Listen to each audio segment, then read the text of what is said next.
prostrate fall. Bring forth the royal diadem and crown him Lord of all. Bring forth the royal diadem and crown him Lord of all.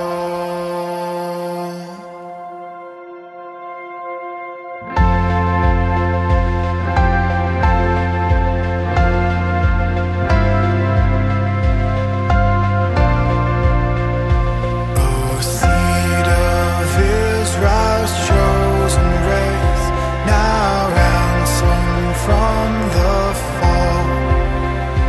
Hail him who saves you by his grace and crown him Lord of all. Hail him who saves you by his grace and crown him Lord of all.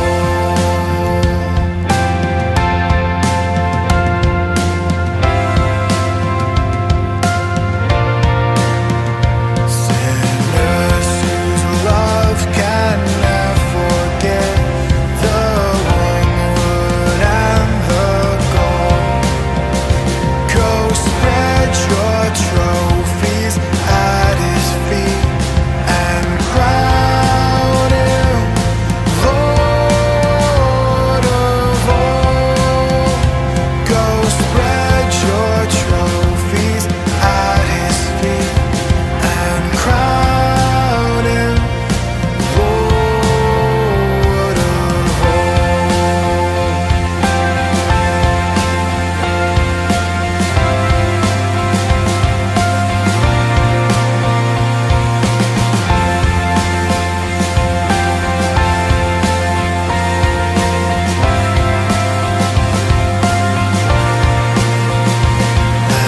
Every tribe and every tongue that bound creation's all, now shout in universal song, the crown is Lord of all. Now shout in universal song, the crown is Lord of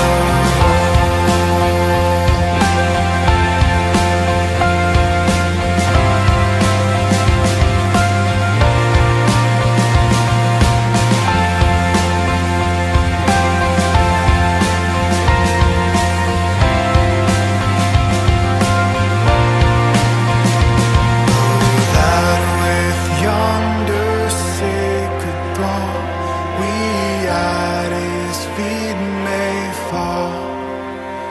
We'll join the everlasting song and crown him Lord of all. We'll join the everlasting song and crown him Lord of all.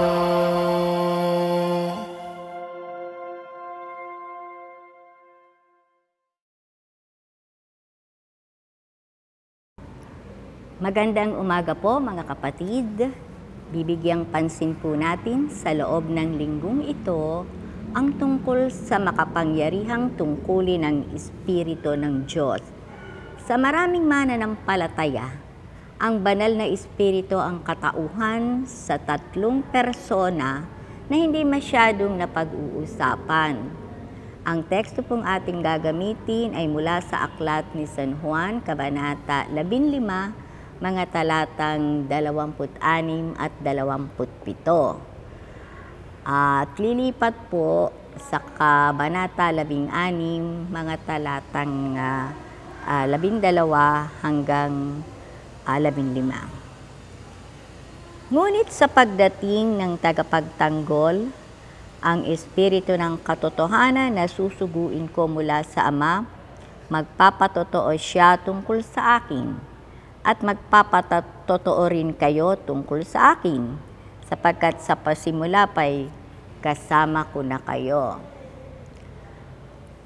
Hindi ko ito sinabi sa inyo nung una sapagkat kasama pa ninyo ako, ngunit ngayon papunta na ako sa nagsugo sa akin at wala ni isa man sa inyo ang nagtanong kung saan ako pupunta.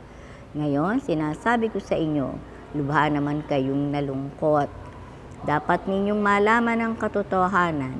Ang pag-alis ko'y sa ikabubuti ninyo sapagkat hindi paparito sa inyo ang tagapagtanggol kung hindi ako aalis.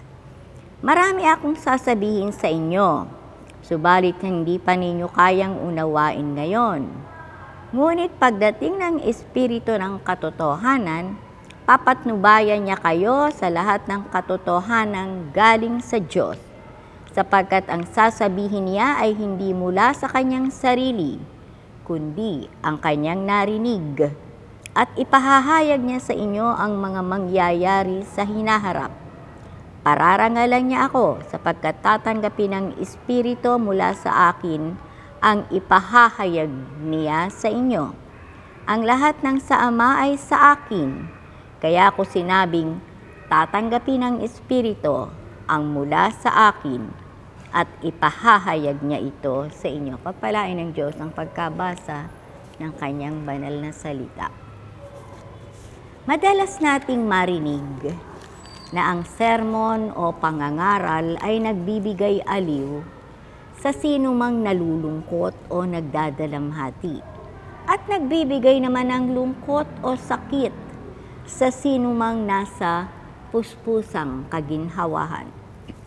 Ipinaalam ng Panginoong Hesus sa kanyang mga alagad na kapag ang Espiritu ng katotohanan ay dumating sa kanila, sila ang sasaksi, magpapahayag at magpapatotoo sa kanyang pangalan.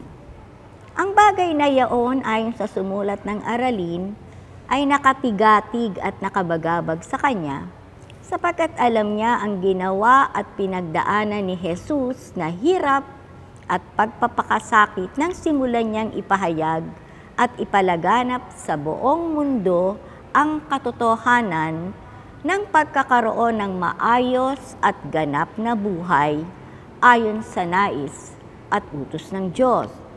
Ngunit, dumating ang sandaling ang Panginoong Hesus ay hinatulan at ipinako sa krus hanggang sa isuko niya ang kanyang buhay.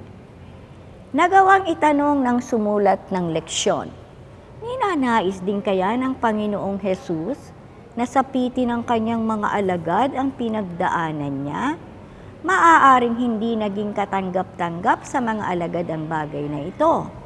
Subalit, posibleng mangyari rin sa kanila ang sinapit ng Panginoong Hesus kapag itinuloy nila ang naging gawain ito. Naging palaisipan rin sa sumulat ng leksyon kung ang mensahe ng banal na Espiritu sa mga iglesia ay upang bagabagin at guluhin ang mga ito. Isang nakalulungkot na bagay ang lagi nang iniisip ng maraming mananampalataya, ang paniniwala nila na inuutusan tayo ng Diyos na palakihin ang iglesia, just palakihin lang, sa pamamagitan ng pagpapalaki ng mga gusali nito. Hindi tayo inuobligahan ng Diyos na gawin ang lahat ng ating magagawa sa abot ng ating makakaya upang mapanatili ang kasalukuyang popular na kalagayan ng ating iglesia. Sabi nga, ang status quo. Sa halip, inuutusan tayo ng Panginoon na magkaroon ng maraming alagad sa ating iglesia, komunidad, sa pamamagitan ng pagmamahal, pag-aruga, pagtulong at pagmamalasakit sa ating mga kapitbahay at kasalamuhang mga tao. Nagbigay pa nga siya ng maraming parabola upang ituro at mapaalalahanan tayo kung sino nga ba ang ating mga kapitbahay. Sinabi pa rin niya na kapag hindi natin nilingap ang pinakaaba sa mga ito, ay hindi rin natin siya nilingap.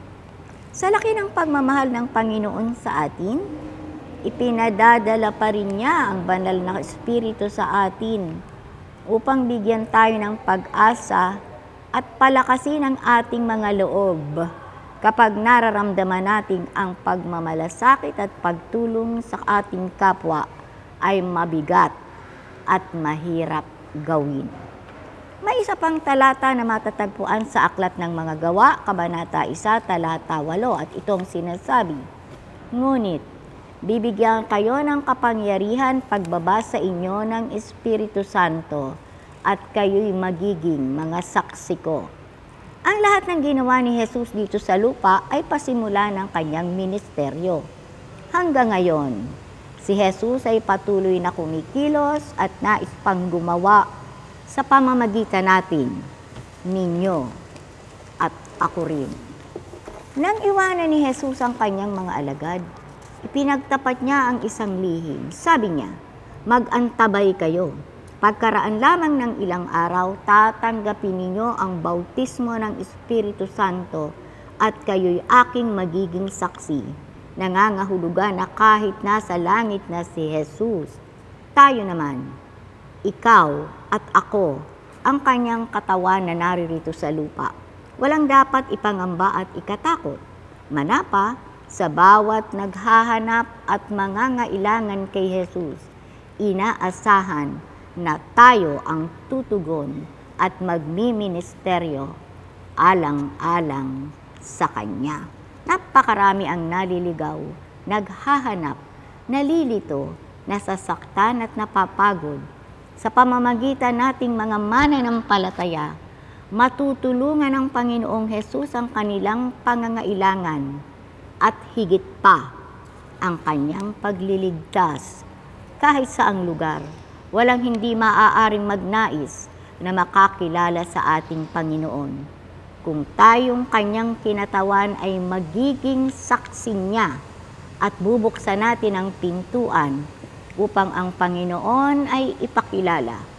Tapat ang Diyos. Gagawin niya ang ipinangako sa atin bilang Kanyang tagapaglingkod.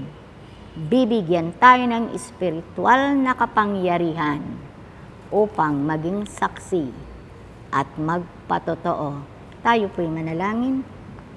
Amang Diyos na makapangyarihan sa lahat, ipagkaloob mo po sa amin ang espiritual na kapangyarihan upang kami makapamuhay at makapagpatotoo dahil sa iyong pag-ibig at pagmamahal sa amin.